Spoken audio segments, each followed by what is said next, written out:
Hi, my name is Adam. Welcome back to Godot GameLab. In this video, we'll finally breathe some life into our enemies so they can fight back. The crab enemy AI works like this. By default, it has a 50-50 chance to either attack us or defend itself. So let's just pass our first turn to see what it does. So it attacked me for 7 damage. But then if I attack it next turn, see the HP, it goes to 4. And the crab enemy can also do a mega blocking action once per combat if its HP goes below 6. Let's just end my turn and see, it gained 15 block.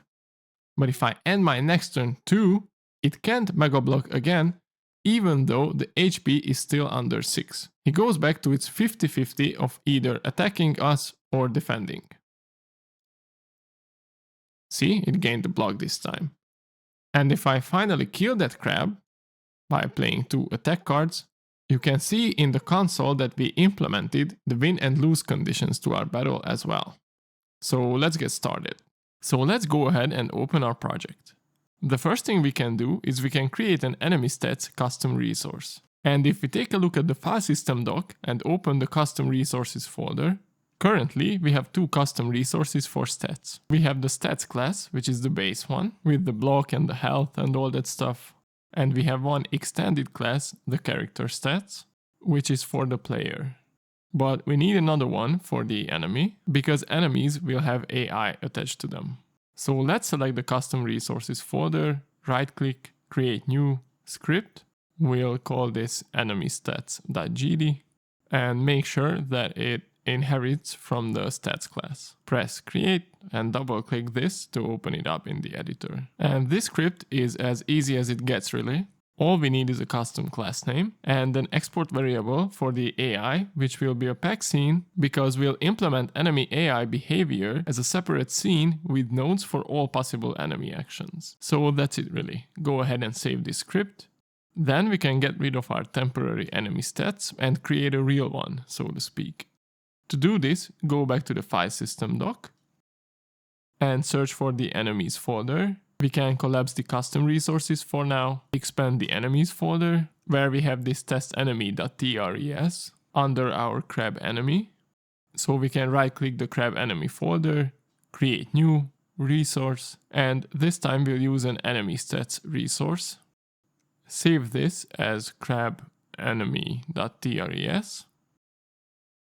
And if we double click on this, you can see that we have a slot for the AI, which we didn't implement yet. And we have the same stats like we had before. For the HP, again, we can use something like 10. And for the art, we can load this crab enemy image we had earlier. And if we go back to 2D view and select the enemy node, and we can change this test enemy to our new crab enemy resource. Save the scene, and we can delete this test enemy resource because we no longer need it. So if we play the game again, everything should still work like it did before. Okay, and it does. Cool.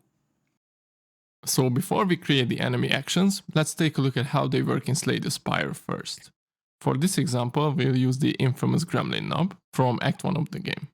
So if we scroll down, we can see the Gremlin knob has 3 different moves, the first of which is buffing themselves. Then we have Rush, which is an attack, and we have Skull Bash, which is an attack, which also makes the player vulnerable. So how do the AI decides which one to use? We can see under the pattern that the Gremlin knob always starts with the Bellow, which is the buff action, and then it has a 33% chance of using Skull Bash, which is the attack that makes us vulnerable, and a 67% chance of using Rush, which is the normal attack. And you can also see that cannot use Rush 3 times in a row. So what does this tell us with our game? How do we do this? So in our game, we have our enemy actions, and they can be separated into 2 different categories or types. The first one is the conditional enemy action, which is always prioritized over the other one. And it needs to have a canPerform method implemented to decide if the condition is met on the given turn or not. For example, we can have an enemy which performs an action on their first turn, or under 30% HP, or another common one would be that they perform an action every other turn, for example. And on the other side, we have the chance-based actions, which have a chance of happening if no other conditional actions can be performed. And if there are multiple chance-based actions available, one is selected randomly. And one thing we also need to talk about is how do we handle this random selection with chance-based actions. And to do the randomness in our project, let me refer to this awesome article in Keom's Forge, link in the description. So the first way we can do, and the most naive way we can implement this randomness, is this one. To use a bunch of if and else statements. And let's say we roll a number between 0 and 1, and we can do something like, if the roll is under 0.7, then we do something with 70% chance, then else if the roll is under 0.9, then we do something with 20% chance, and else if none of that happens, then we do something finally which has a remaining 10% chance. So this is a very simple implementation and it can work for sure, but it's not really scalable and it's a bit error prone if you think about it. And also we need to do a bunch of calculations in our head. Why is it error prone? Well, because you always need to make sure, if you don't have this else statement, you always need to make sure that the rolls add up to 1. Because otherwise you could in theory have a chance to do nothing, right? So for this project I just wanted to show you something else and I think this is a really good idea. So what do we do instead? Well, if we scroll down, we can do something called giving weight to all these events. How do we do this? Let's say that we can do 6 things and we assign a weight to each of them, but we also keep track of the sum of the weights we have so far. So for example, for item 1, we have this 1 weight, so the accumulated weight would be 1 as well. But for B, if it has a chance or weight of 1, 2, then the accumulated weight will be 1 plus 1, which is 2, and so on. And so what we do here is we iterate through all the possible events and provide their weight and provide the accumulated weight so far. And then when we finished, we generate a random number between 0 and total weight, which is the last one of the accumulated weight. And then we just search through the list of objects in order and find the first one where its accumulated weight is greater than the roll we have. So with this way, we don't need to worry about the sum of all the events being 1, but we can still distribute the randomness of them. So how does this work? What's the probability? What's the percentage of this 1 weight? Well, it depends on the total weight, right? So what we can do is we can take the weight of an item and divide it by the total weight, and we'll get this probability value. So for example, 1 divided by 4.6 is like a 22% chance of happening. Let me give you a couple more examples just to make sure you know what's happening here. So for example, if we have 2 kinds of possible actions, let's say we have an aggressive enemy and we have a defend and an attack action, and we'll assign the defend action the weight of 1 and the attack action the weight of 2. And what this means is that the total weight is 3. So we have a 1 in a 3 chance of the defensive action happening because 1 divided by 3 is 0.3333. And for the attack, we have a 2/3 of a chance it happening, which is 67%. So you can see that it automatically adds up to 100% and we don't need to do any calculations in our head, we just assign the weight. And we'll do the rest from code. And just to give you another example, if we move over to a boss enemy, let's say it has a defend and attack and the buff action, and we assign the weight of 2 to the defend and the attack actions, and the weight of 1 to an action which buffs the boss, then the total weight will be 5. And what that means is that buffing itself has a 1/5 of a chance, which is 20%, and the defend and the attack actions have a 2/5 chance of happening, which is 40%. I hope it makes sense. I didn't get into too much detail with this, but I really recommend reading the whole article because it's awesome. So after all that planning and theory, why don't we go ahead and jump into coding? And to do so, expand the scenes folder in the file system doc, search for the enemies folder, expand it, right click, create new script. We'll call this EnemyAction.gd and double click to open it up in the editor. And let's not forget to delete all the auto-generated code. So this EnemyAction class is a base class which all the specific enemy actions will inherit from. So first of all, we'll provide a custom class name called EnemyAction. Then we'll have an enum called type, because if you remember, we have two kinds of enemy actions, conditional and chance-based. Then we'll have two export variables, one for the type and one for the weight. The weight is only used by chance-based enemy actions, and I also use the export range annotation here just to give an interval so it's easier to edit in the inspector. And we also have an onReady variable for the accumulated weight we have. This is also only used by the chance-based enemy actions. And then we have two member variables, one for the enemy and one for the target, which is usually the player. We'll use these two member variables when we implement the specific action's logic itself. Then we have two methods, the first of which is called isPerformable, and it returns a Boolean variable. We'll only use this with conditional enemy actions, so they need to override this function and provide their own custom logic to decide if an action is performable at a given state of the game or not.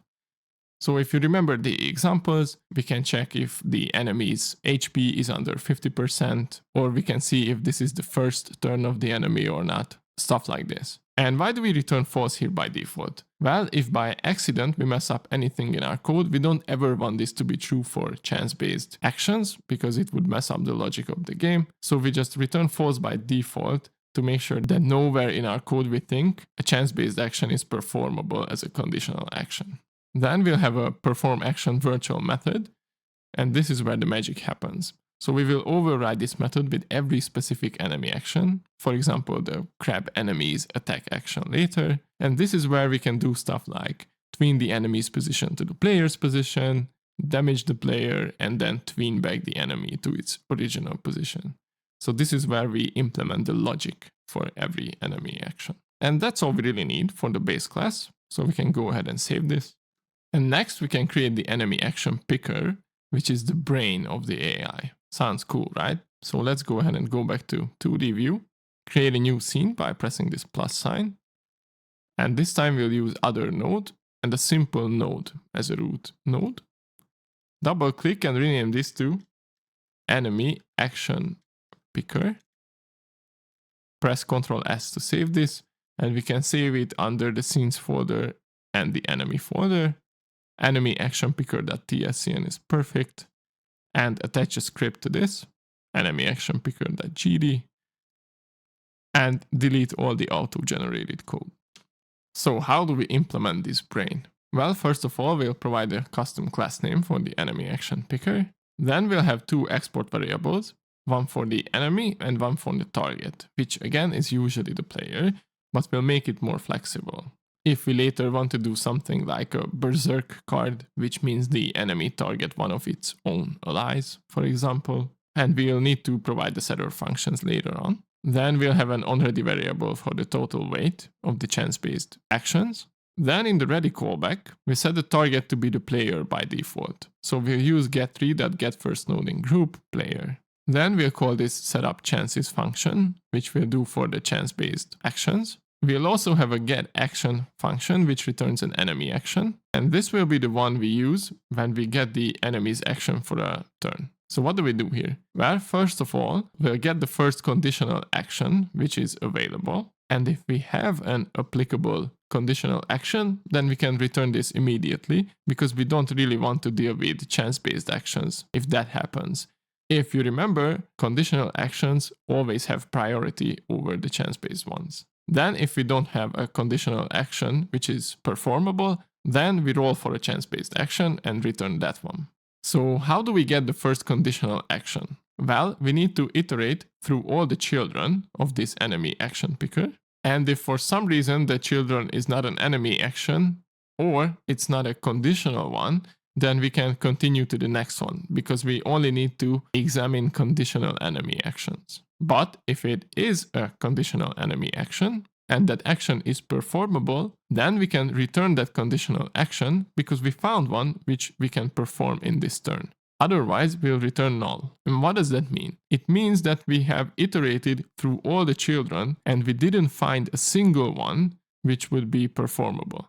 So that means that we have no conditional actions applicable this turn, so we return null, because in the getAction function above, we store this value and we only return that action if it exists, right? Because this will be false if the action we return is null. And then we can move on to the chance-based action. So how do we get the chance-based action? Well, first of all, we need to roll for a random floating number between 0 and the total weight we have. Then we start iterating through all the children. And again, if for some reason we have an invalid action, or we have an action but it's not chance-based, then we can continue to the next one. And we can check if the action's accumulated weight is greater than the roll we have. And if it is, we can return that action. Otherwise, if we didn't find anything, we can return null. But that should never happen.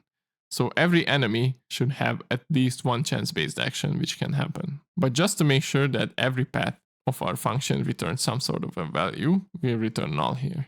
But we still need the setup chances function and the two setters. So for the setup chances function, what we do is we iterate through all the children. Again, if it's not a valid action or not a chance-based one, we can ignore it and move on to the next one. But if it is, we need to increment the total weight by the weight of that action. And we also need to change that action's accumulated weight variable to the current total weight we have. And for the setter functions, let's start with the enemy setter function. First of all, we'll change the enemy member variable to the new value. And then we need to iterate through all the actions and set the enemy property of that action to this new enemy. And we need to do the same for the target, really. So first of all, we set our own target variable to the new value. Then we iterate through all the children and set their target property to that new target value we have. And that's all for the brain. I hope it's not too complicated. This is a bit of a bigger one, but I hope it makes sense. If you still can't wrap your head around this whole chance-based weight thingy, I really recommend reading that article, but I tried my best to explain it to you. Anyways, let's go ahead and save this. And with that done, we can finally start creating our crab enemies AI. And to do so, let's go back to 2D view, and we'll create a copy of this scene. So let's go ahead and go to scene, save scene as. And if we go back to the root folder, we can search for the enemies folder, and under the crab enemy, we can save this as crab enemy AI. And you can see that the title changes here as well. And we can go ahead and double click this and rename this to crab enemy AI. So if you take a look, we still have the EnemyActionPicker attached to this node, which is perfect for us. But now we need to add the actions themselves to this. So click on the plus sign or press Ctrl A, and we'll use 3 new nodes. So create a new node and repeat this process 2 more times. Rename the first node to attack action. Let's name the second one block action. And we'll call the last one MegaBlock action. Okay, but these nodes by themselves do nothing. So we need to attach scripts to them. So let's go ahead and select the attack action, attach a new script, and we'll call this crab attack action. And we make sure that it inherits from the enemy action class we coded earlier. We can delete the auto-generated code and do the same process for the other two. Attach a new script, call this crab block action, inherit from the enemy action class, create the script, delete the auto-generated code. Do the same for the MegaBlock action. Before we start coding the actions themselves, however, we'll need a new event in the event bus. So press Ctrl-Alt-O, search for events, and we'll add a new signal, which will be an enemy-related event, and we call this enemy action completed, and we pass the enemy itself as a parameter to this. We need this so we can signal that we have finished performing our own action with that enemy. And we need this signal so the enemy handler can be notified that that specific enemy have finished its action for that given turn. If we save this script, now we can go ahead, press Ctrl-Alt-O, and go back to the crab attack action and start creating it. So how do we do this attack action for the crab enemy? The first thing we'll do is we'll create an export variable for the damage this action will have. Then we need to override the perform action virtual method from the base class. And what we do first is we make sure that we have a valid enemy and we have a valid target, which is the player. Because if we don't have either of those, we can't perform the action, so we return from the function immediately. Then we'll need a bunch of variables. So first of all, we'll create a tween, so we can tween the enemy's position from its original place to the player and back. Then we'll provide the starting position, which will be the enemy's global position. The end position will be the player's position, plus 32 pixels to the right. Then we also need to create a new damage effect, so we can reuse our effect class, which we use for the cards. And then we provide a target array, because for the damage effect to work, we need an array of targets. But this array will only contain the target node, which is the player basically. Then we set the new damage effects amount to our damage export variable. Then we start the tweening. So what we do is we tween the enemy's global position towards the end position. Then when the enemy arrives next to the player, then we execute the damage effect. Then we wait for a quarter of a second and we tween back the enemy to its original position. And finally, when the tween is finished, we connect an anonymous function to emit the enemy action completed signal. So the enemy handler will know that the enemy has finished performing this action. And that's all we really need here. And you could ask me that, hey Adam, but you said we are writing clean and nice code, but this is garbage, because you're telling me that we need to redo this tweening thing over and over again for all the different enemies. And to that I would say, yeah, we do. And look, there's no holy grail in game development, right? There's no one best solution to everything, right? So what would be an alternative way to do this? Well, in the EnemyAction class, we could provide a function that says tween to player or something like that, and we can reuse that function over and over again with all the different enemies, right? See, my problem with this is that if we need to debug something, say that, okay, this crab enemy is not working as it's intended to be when we start playtesting, then the debugging process becomes a bit difficult because the code is fragmented, right? We need to look for these things in different places. And so, okay, we can say that like 5 of the enemies will tween to the player's position the same way, but let's say 5 of them won't. And then we need to override this functionality anyways. So in this specific case, I prefer encapsulation over composition or inheritance. And what that means is that all the logic, which is regarding the crab enemy's attack action or AI, will remain in this class. So if we know that something's up with the crab enemy and it's not working as intended for the attack action, I know that I just need to open the script. I can find the bug here.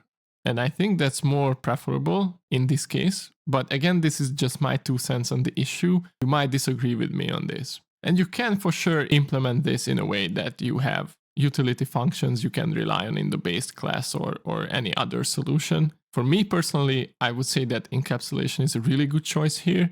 And in a later video, I'll address this issue we have that we might need to redo a bunch of this stuff over and over again. So with this small tangent and lecture finished, let's go ahead and save the script. Now let's move on to the block action. So press Ctrl+O, search for block action. So for the blocking, we'll start by creating an export variable for the amount of block we want to gain with this action. And then we need to override the base class, the EnemyAction class's virtual method called perform action. And what we do here first is a safety check to make sure that we have a valid enemy and a target, because if either of those are missing, we can return from the function immediately. Although strictly speaking, we don't really need a target to gain block. So we could omit the target safety check, but it works either way. Then what we do is we create a new block effect and set the amount to the export variable's value we have and call the block effect execute function. And mind the brackets here, because if you remember, for the effects, we need to pass an array of nodes. So even though we want to gain block just for this one enemy, we need to put it in an array. And then we'll create a timer for 0.6 seconds. And when it expires, we'll emit this enemy action completed signal from the event bus. So the enemy handler can get notified that this action was performed successfully. And I created this timer here because we don't want the different enemies' actions to be that fast, because then it would be hard for the player to follow. So by waiting some amount of time, we can make sure that it's not immediate. And here, if you think about my previous point, we don't really need tweening at all, right? Because we don't need the enemy to move to gain block. So again, I prefer encapsulation for this, because if you take a look at the code, we can immediately see what's going on, what this action does. Okay, so we're ready. We can save this with Ctrl S. And finally, we can implement the MegaBlock action to give you an example how you can use conditional actions instead of chance-based ones. So press Ctrl-Alt-O and search for MegaBlock action. First of all, let me explain the logic of how this action will work. So if the crab enemy goes below a given HP threshold, let's say it has 10 HP, and if it goes below 6 HP, it can perform this MegaBlock action. But another caveat is that the crab can only do this once per battle. So how do we do this? First of all, we'll need two export variables, one for the amount of block the crab can gain this way and one for the HP threshold. Then we'll set a member variable, which we'll call already used, and this variable will keep track if we already performed this action in this battle or not. By default, we set it to false. Then, remember, for conditional actions, we need to override the isPerformable method. And for this one, if we don't have a valid enemy or we already use this action, we can return false. Then we'll create a new variable called isLow, and we'll see if the enemy's health in its stats is lower than or equal to the HP threshold we have, and set the already used variable to this isLow flag. It will be true if we reached the threshold, and it will be false if we didn't. And then we can return this isLow variable from the function. And what the action itself does when it is performable will be inside the perform action functions as per usual. And here we do the same we did with the block action. So first we have our safety check, then we'll create a new block effect, set the amount to the export variable, and then execute it with passing the array which contains the enemy. Then we'll create a timer for 0.6 seconds to make sure it's not immediate, and emit the enemy action completed signal from the event bus, so the enemy handler will be notified that this action has been completed successfully. And that's all we need for the MegaBlock function. So let's go ahead and save this by pressing Ctrl S. So we successfully coded all the possible crab enemy actions, but we still need to hook them up in the crab enemy AI scene because we have a bunch of export variables. So why don't we go back to 2D mode? Click on the attack action first. You can see that we have a damage assigned to it. 7 is perfectly fine. But the type of the attack action is not conditional. This is a chance-based action. And we can say that it's a 50-50% chance that the enemy attacks or blocks by default. So it doesn't really matter what weight we assign to this. What matters is that the weight is the same for the attack and the block action. So I use 1 here.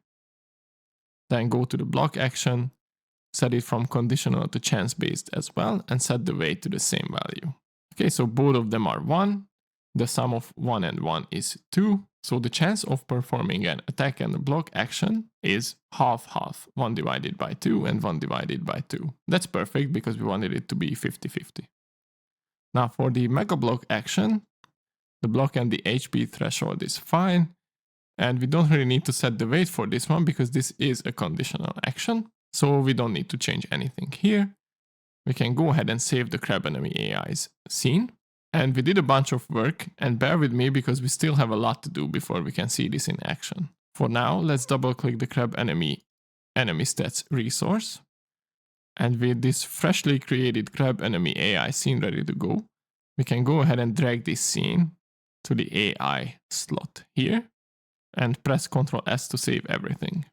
And the next thing we need to do is to hook up this AI and EnemyStats system we built in the enemy scene itself. So let's go to the script tab, press Ctrl-Alt-O and search for enemy.gd.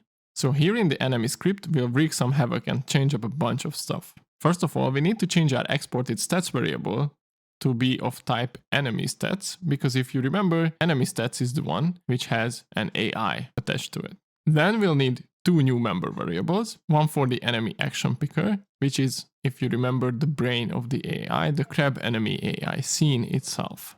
Then we also need a new member variable for the current action we have, and we need to assign a setter function to this too. This setter function is pretty simple for now. We just change the value, but we'll come back to this later when we implement the enemy intent system too. Then we also need to change the setter function for the setEnemyStats function, because we no longer set it to a new stats resource, but to an EnemyStats.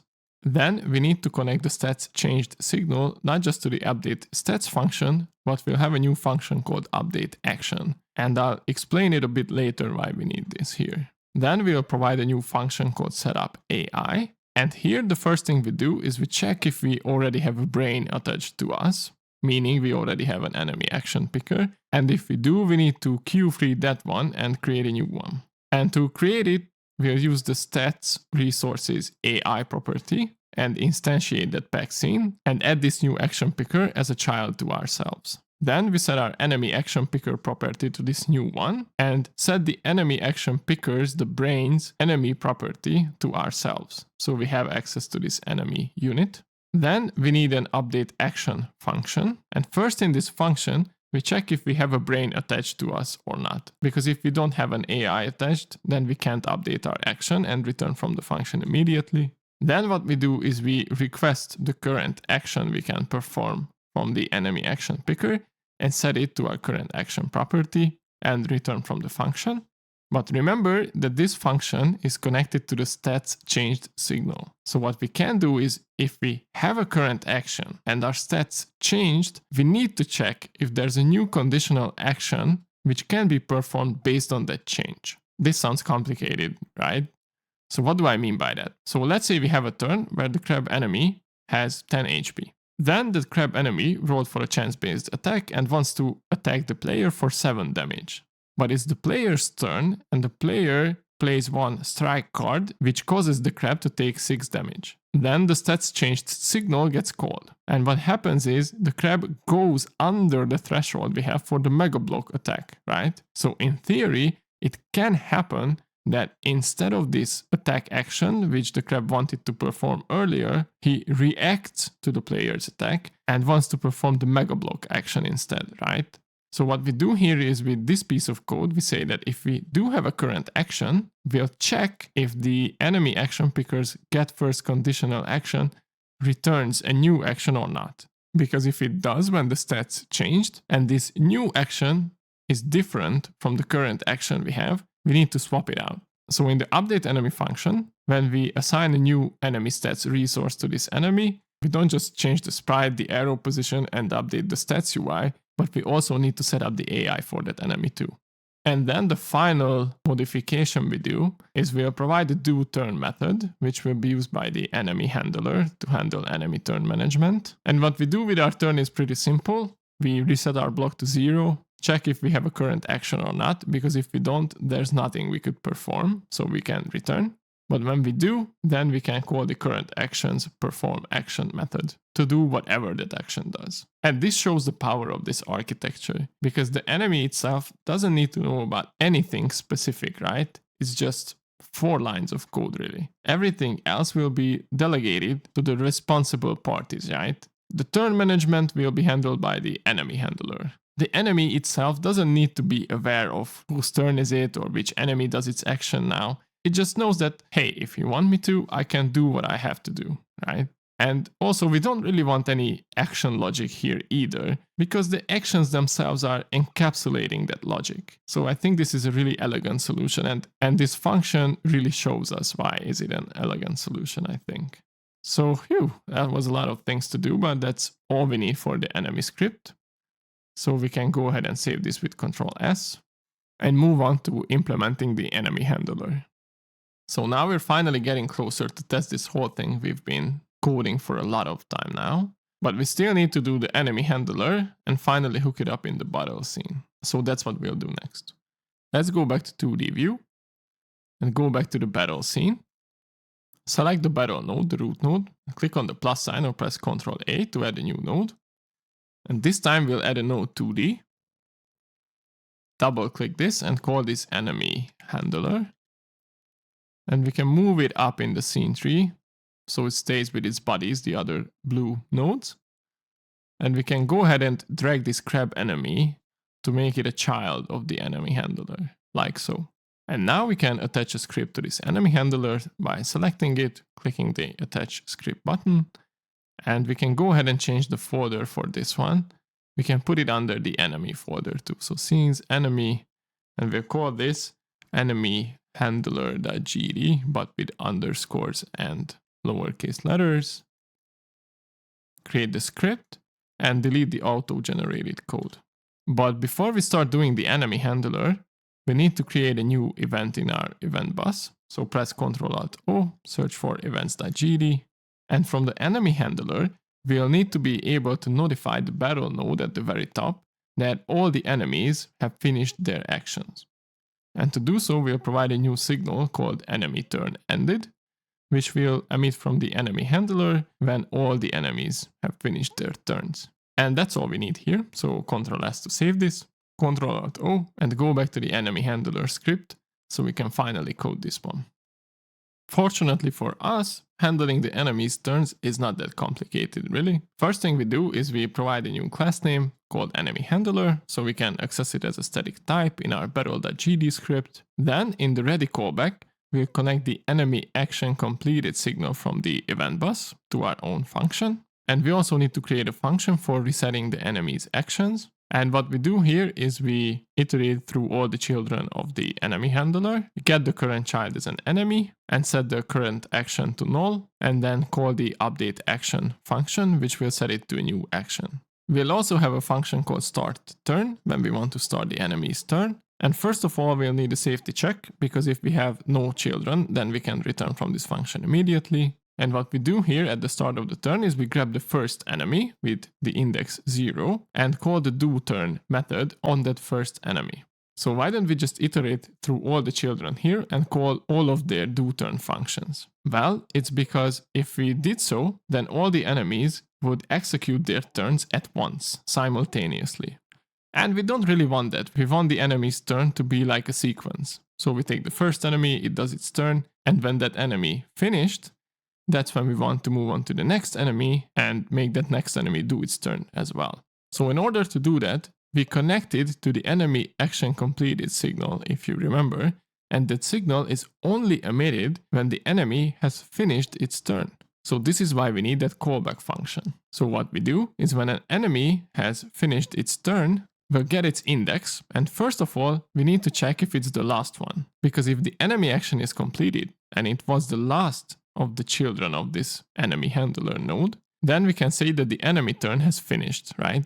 Because there's no more children to go through. So if that's the case, we'll emit the enemy turn ended signal from the event bus and return from the function. But if it wasn't the last children, what we do is we grab the index of the next enemy and do their turn too. And so they can emit their action completed signal when they finish. And this way, we still iterate through all the children, but only move on to the next when they finish their turn. And that's all the code we need from the enemy handler. So go ahead and press Ctrl-S to save this. And I promise you, the final thing we need to do is to hook this all up in the battle scene, and we can see how cool it is that we've done, okay? So bear with me. Let's press Ctrl-Alt-O and search for battle.gd. And fortunately for us, hooking this up is not that difficult either. So first we need an already variable reference to our enemy handler from the scene tree. Then, in the ready callback, we need to connect the enemy turn ended signal from the event bus to our own callback function. And then, in the start battle function, before we call the player handler's start battle function to provide them with an initial action. Then, in the onEnemyTurnEnded callback, what we do is we ask the player handler to start the player's next turn. And we also ask the enemy handler to reset the enemy actions, so they get assigned with a new action for their next turn. And one final thing we need to do to make sure that you don't go crazy after all this work and rage quit that it's not working is this line. So after the player's turn ends, we call the player handler's end turn, which starts discarding the remaining cards from the hand. And when we discarded all the cards remaining from the player's hand, we don't want the player handler to start their next turn, But instead, we want the enemy handler to start their next turn. So let's change this from player handler to enemy handler, because enemy handler has its own start turn method. And that's the final thing we need. If we go ahead and save this with Ctrl S, we should be able to test this. So let's run the game. And if we go ahead and end our turn immediately, the enemy attacks us, damages us for 7 damage, and goes back to its place. Cool. So if I play this defend card, we have a 50-50 chance that he attacks us again, or he takes some block. So let's see what happens. Okay, the 50-50 chance got my back here, so the crab enemy has 6 block now. So again, the enemy crab would like to attack me, or he wants to take 6 block again. But we can trigger its conditional action as well. So no matter what he wants to do, if I play 2 attack cards and deal 6 damage to him first and then do 6 damage again, then its HP goes under the threshold of 6. So what should happen in theory is if I end my turn here, oh, you can see that it's working because the enemy takes 15 block instead of the usual 6. And now, in theory, if our conditional action is working, he can't take 15 block again. Because if you remember, we only want this action to execute once per battle. So if I go ahead and take some block, for instance, and end my turn, you can see that the block changed to 6. Because even though the crab is under the threshold of 6 HP, he already used his MegaBlock attack, so he can't use it again. Perfect. How cool is that? We're done with our enemy handler and enemy AI stuff. Finally. And that's some awesome work, everyone. So before we wrap up this video, why don't we reward ourselves and do something easier? So we can still implement the win state and the lose state of the game. And after handling all that complicated enemy stuff, I think we should be optimistic. So why don't we start with the win state first? Let's go back to 2D mode. And we need a way to decide when do we win. So if you were to explain it to someone, I think the easiest explanation would be you win if there are no more enemies left, right? How do we know this? Well, there's a lot of ways to implement this actually. And one way to do it is, if you remember, we've used groups with enemies. So they are all in this enemies group. So we could check for the size of the group. And if it reaches 0, then we could say we win. And that's certainly one way to do it, and it could be implemented that way. And that's a perfectly fine solution. But I think there's an even easier one, because if you think about it, all of the enemies will be children of the enemy handler node. And if we select this enemy handler node and go to the node tab, you can see all the signals we have. And under the node class, we have a bunch of signals, but one of them is called child order change. And if you see the description from the documentation, you can see that it's emitted when the list of children is changed. This happens when child nodes are added, moved, or removed. And that's perfect for us, right? Because if the number of children for this node has changed, we can connect the callback function and check if we ran out of enemies or not. And if we did, then we can say that we won. So that's what we're gonna use. And we can connect the signal here by double clicking on it, or we can do it from code. It's really just a personal preference. I think because we do this in the battle scene, which is the very top, handling top level stuff like that, winning, losing, turn management, it's all the responsibility of the battle node. I think it's just cleaner to do it in code for this case, but it's really up to you. So for now I will do it in the script. So click on the script icon for the battle node. And what we do here is we take the enemy handler's child order changed signal and connect it to our own callback function. And in this callback function, the only thing we need to do is to check if the enemy handler's child count is equal to 0. And for now, we'll just print out a debug message saying that we won. So press Ctrl S and let's test this in game. So if I run the game, well, I can't win right away because I only drew 1 attack card, which is a shame. We go into the MegaBlock action, so I can wait this 15 block out by getting blocked myself and waiting a turn. And now I can kill that crab finally. 1 attack, 2 attacks. And if you take a look at our console, you can see that the victory message is printed out properly. So that's it for the win state. So now for the losing state. How do we lose the game? Well, it's pretty simple too, right? If the player's HP is equal to or less than 0, then we can say that we lost. So to do this, first of all, let's go to the event bus and add a new event when the player dies. So press Ctrl+Alt+O, go to events, and add a new player related signal called player died. Okay, but we need to first of all emit this somewhere and then connect it somewhere, right? So where do we emit this? It makes sense to emit it in the player script, right? So press Ctrl+Alt+O, search for player.gd, and in this take damage function, you can see that we have a check if our health is equal to or under 0. And here, before deleting the player itself with Q3, what we can do is we take the event bus and emit this player died signal. And where do we connect this signal? Well, if you think about all that high level stuff like winning, losing, turn management, is the responsibility of the battle class, right? So why don't we go ahead and press Ctrl+O, search for battle.gd, and here in the ready callback, we can connect the player died signal to our own callback function called onPlayerDied. And in this function for now, all we do is we print out the debug message like for the victory, but this time we'll say game over. So save all the scripts, and let's see a way to test this. We could certainly click enter forever to make sure that we go from 35 health to under 0, but there are multiple ways to test this. One way to do it is to go back to 2D mode, and we can modify the crab's AI, or the other solution is to give the player a really small max HP. For now, let's just change the player, because why not? It's been a while since we messed with the character resource. So let's go to characters, warrior.tres, double click this, go to the inspector tab and set the maximum health to something like 5. And this way the crab can kill us with one attack. So if we go ahead and play the game now, let's hope that the 50-50 chance is with us if I end my turn immediately. Well, it's not. I'm unlucky today, so it gained block.